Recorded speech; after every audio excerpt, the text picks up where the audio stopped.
ಆಕಾಶವಾಣಿ ಪ್ರದೇಶ ಸಮಾಚಾರ ಓದುತ್ತಿರುವವರು ಪೂಜಾ ಪ್ರಸಾದ್. ಮುಖ್ಯಾಂಶಗಳು: ಜಲಮೂಲಗಳನ್ನು ಹಾಗೂ ಜೀವ ವೈವಿಧ್ಯಗಳನ್ನು ಸಂರಕ್ಷಿಸಲು ಪ್ರಧಾನಿ ನರೇಂದ್ರ ಮೋದಿ ಮನ್ ಕಿ ಬಾತ್ನಲ್ಲಿ ಜನತೆಗೆ ಕರೆ. ರೈಲ್ವೆ ಗೇಟ್ಗಳಲ್ಲಿ ಇತರ ವಾಹನ ಕಾಯುವುದನ್ನು ತಪ್ಪಿಸಲು ಪರ್ಯಾಯ ವ್ಯವಸ್ಥೆ, ರೈಲ್ವೆ ಸಚಿವ ವಿ. ಸೋಮಣ್ಣ. ರಾಜ್ಯಾದ್ಯಂತ ನಾಳೆ ಶಾಲೆ ಪುನರಾರಂಭ, ಹೊಸ ಶೈಕ್ಷಣಿಕ ವರ್ಷದ ಶಾಲಾ ದಾಖಲಾತಿಗೆ ಉಪಕ್ರಮ. ಬಾನುಲಿಯಿಂದ ಸುಸಂಸ್ಕೃತ ಮನಸ್ಸುಗಳ ನಿರೂಪಣೆ, ಆಕಾಶವಾಣಿ 90 ವರ್ಷ ಸಂಭ್ರಮಾಚರಣೆಯಲ್ಲಿ ಮಾಧ್ಯಮ ಅಕಾಡೆಮಿ ಅಧ್ಯಕ್ಷರ ಅಭಿಮತ. ಮುಂಗಾರು ಹಿನ್ನೆಲೆ, ಉತ್ತರ ಕನ್ನಡ ಜಿಲ್ಲೆಯಲ್ಲಿ ನದಿ ಮತ್ತು ಸಮುದ್ರ ಆಧಾರಿತ ಮನರಂಜನಾ ಚಟುವಟಿಕೆಗಳಿಗೆ ನಾಳೆಯಿಂದ 3 ತಿಂಗಳ ನಿಷೇಧ. T20 cricket, royal Challengers Bengaluru, Gujarat Titans ನಡುವೆ ಐಪಿಎಲ್ ಕಪ್ಗಾಗಿ ಇಂದು ಹಣಾಹಣಿ. ಬೆಂಗಳೂರು ಸೇರಿದಂತೆ ವಿವಿಧ ಜಿಲ್ಲೆಗಳಲ್ಲಿ ಬಿಗಿ ಬಂದೋಬಸ್ತ್. ನೀರಿನ ಮೂಲಗಳನ್ನು ಪ್ಲಾಸ್ಟಿಕ್ ಹಾಗೂ ಇನ್ನಿತರ ತ್ಯಾಜ್ಯ ವಸ್ತುಗಳಿಂದ ಮುಕ್ತಗೊಳಿಸುವಂತೆ ಹಾಗೂ ಜೀವ ವೈವಿಧ್ಯ ಕಾಪಾಡುವಂತೆ ಪ್ರಧಾನಿ ನರೇಂದ್ರ ಮೋದಿ ಮನ್ ಕಿ ಬಾತ್ನಲ್ಲಿ ಇಂದು ಜನತೆಗೆ ಕರೆ ನೀಡಿದ್ದಾರೆ.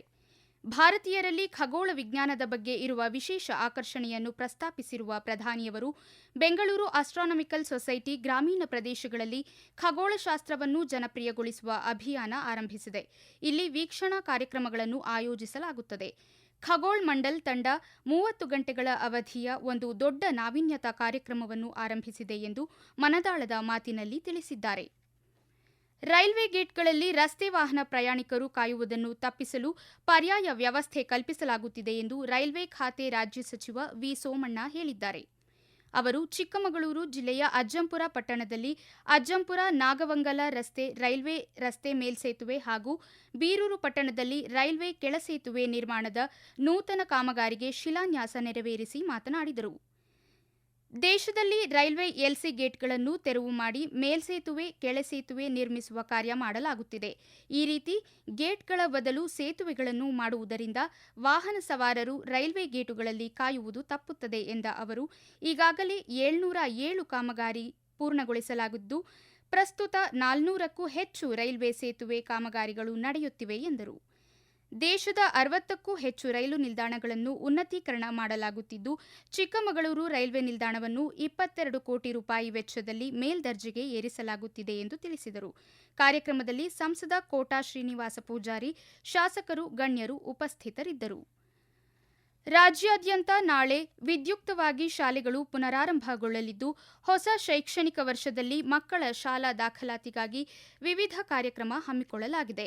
ಹಾವೇರಿ ಜಿಲ್ಲೆಯಲ್ಲಿ ಶಾಲೆಗೆ ಆಗಮಿಸುವ ಮಕ್ಕಳಿಗೆ ಗುಲಾಬಿ ಹೂವು ಮತ್ತು ಚಾಕೊಲೇಟ್ ನೀಡಿ ಆತ್ಮೀಯವಾಗಿ ಸ್ವಾಗತಿಸಲು ಸಕಲ ಸಿದ್ಧತೆ ಕೈಗೊಳ್ಳಲಾಗಿದೆ ಎಂದು ಸಾರ್ವಜನಿಕ ಶಿಕ್ಷಣ ಇಲಾಖೆ ಉಪನಿರ್ದೇಶಕ ಮೋಹನ ದಂಡಿನ ಆಕಾಶವಾಣಿಗೆ ಮಾಹಿತಿ ನೀಡಿದ್ದಾರೆ.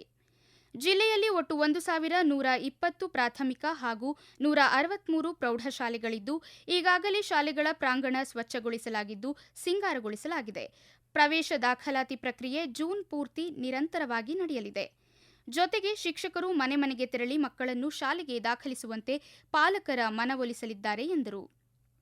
ಚಿಕ್ಕಬಳ್ಳಾಪುರ ಜಿಲ್ಲೆಯ ಎಲ್ಲಾ ಪ್ರಾಥಮಿಕ ಮತ್ತು ಪ್ರೌಢಶಾಲೆಗಳಲ್ಲಿ ಶಾಲಾ ಹಬ್ಬವನ್ನು ಆಚರಿಸುವ ಮೂಲಕ ಶಾಲೆಗಳನ್ನು ಆರಂಭಿಸಲಾಗುವುದೆಂದು ಜಿಲ್ಲಾ ಶಾಲಾ ಶಿಕ್ಷಣ ಇಲಾಖೆಯ ಉಪನಿರ್ದೇಶಕ ರಮೇಶ್ ತಿಳಿಸಿದ್ದಾರೆ. ಎಲ್ಲಾ ಶಾಲೆಗಳಲ್ಲಿ ನಾಳೆ ಶಾಲಾ ಹಬ್ಬವನ್ನು ಆಚರಿಸಿ ಮಕ್ಕಳನ್ನು ಶಾಲೆಗೆ ಸ್ವಾಗತಿಸಲಾಗುವುದು. ಪೋಶೆಟ್ಟಿಹಳ್ಳಿ ಸರ್ಕಾರಿ ಪ್ರೌಢಶಾಲೆಯಲ್ಲಿ ಜಿಲ್ಲಾ ಮಟ್ಟದ ಕಾರ್ಯಕ್ರಮವನ್ನು ಹಮ್ಮಿಕೊಂಡಿದ್ದು, ಸರ್ಕಾರಿ ಶಾಲೆಗಳ ಬಗ್ಗೆ ಅರಿವು ಮೂಡಿಸುವ ಸಲುವಾಗಿ ವಿದ್ಯಾರ್ಥಿಗಳು, ಪೋಷಕರು ಹಾಗೂ ಸ್ಥಳೀಯ ಜನಪ್ರತಿನಿಧಿಗಳನ್ನು ಶಾಲೆಗಳಿಗೆ ಆಹ್ವಾನಿಸಲಾಗಿದೆ ಎಂದು ಅವರು ತಿಳಿಸಿದ್ದಾರೆ.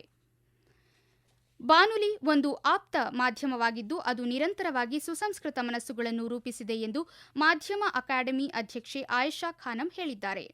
ಬೆಂಗಳೂರು ಆಕಾಶವಾಣಿ ನಿನ್ನೆ ಗಾಯನ ಸಮಾಜದಲ್ಲಿ ಏರ್ಪಡಿಸಿದ್ದ ಆಕಾಶವಾಣಿಯ 90 ವರ್ಷಗಳ ಸಂಭ್ರಮಾಚರಣೆಯಲ್ಲಿ ಮಾತನಾಡಿದ ಅವರು, ಬಾನುಲಿ ಜನಮಾನಸದಲ್ಲಿ ಬೇರೂರಿರುವ ಪ್ರಬಲ ಮಾಧ್ಯಮವಾಗಿದ್ದು, ಅತಿ ಹೆಚ್ಚು ಜನರಿಗೆ ತಲುಪುತ್ತಿದೆ.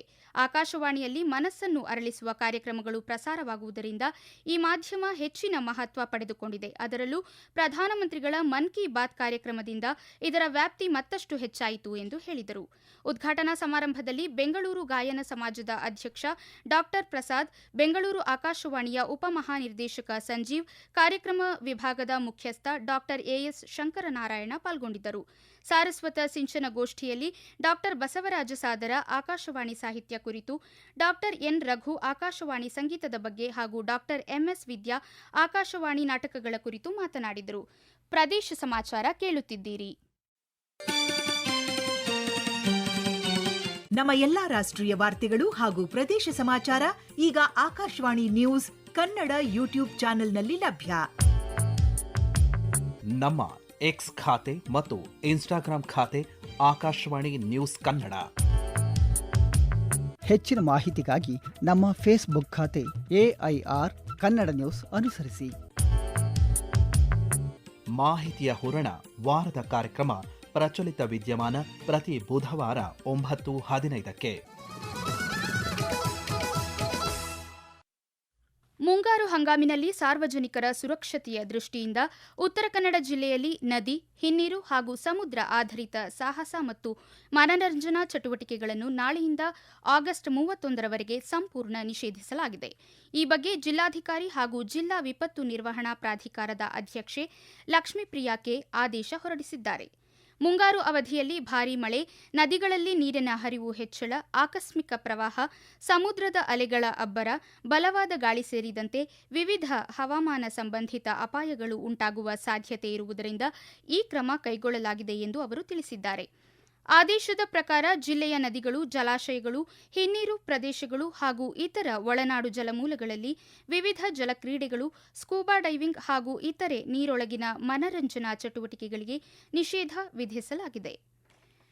ಬೆಂಗಳೂರು ಗ್ರಾಮಾಂತರ ಜಿಲ್ಲಾದ್ಯಂತ ಮುಂಗಾರು ಪೂರ್ವ ಮಳೆ ಆರಂಭವಾಗಿದ್ದು, ರೈತರು ಮುಂಗಾರು ಬಿತ್ತನೆಗೆ ಭೂಮಿಯನ್ನು ಹದ ಮಾಡಿಕೊಳ್ಳುವಲ್ಲಿ ಕಾರ್ಯಪ್ರವೃತ್ತರಾಗುತ್ತಿದ್ದಾರೆ. ಬಿತ್ತನೆಗೂ ಮುನ್ನ ರೈತರಿಗೆ ಉತ್ತಮ ಬಿತ್ತನೆ ಬೀಜ ಹಾಗೂ ರಸಗೊಬ್ಬರಗಳ ಪೂರೈಕೆ ಹಾಗೂ ಸುರಕ್ಷಿತ ಕೀಟನಾಶಕಗಳ ಬಳಕೆ ಸಂಬಂಧ ರೈತರಿಗೆ ಅಗತ್ಯ ಮಾರ್ಗಸೂಚಿಯನ್ನು ನೀಡಲಾಗಿದೆ. ರೈತ ಸಂಪರ್ಕ ಕೇಂದ್ರಗಳಲ್ಲಿ ಬೀಜಗಳ ಅಗತ್ಯ ದಾಸ್ತಾನು ಇದೆ. ರೈತರು ಉತ್ತಮ ಇಳುವರಿ ಹಾಗೂ ಮಣ್ಣಿನ ಫಲವತ್ತತೆ ಕಾಪಾಡಲು ಸಂಯುಕ್ತ ರಾಸಾಯನಿಕ ರಸಗೊಬ್ಬರಗಳನ್ನು ಬಳಕೆ ಮಾಡುವಂತೆ ಜಂಟಿ ಕೃಷಿ ನಿರ್ದೇಶಕಿ ಕಲಾವತಿ ರೈತರಲ್ಲಿ ಮನವಿ ಮಾಡಿದ್ದಾರೆ.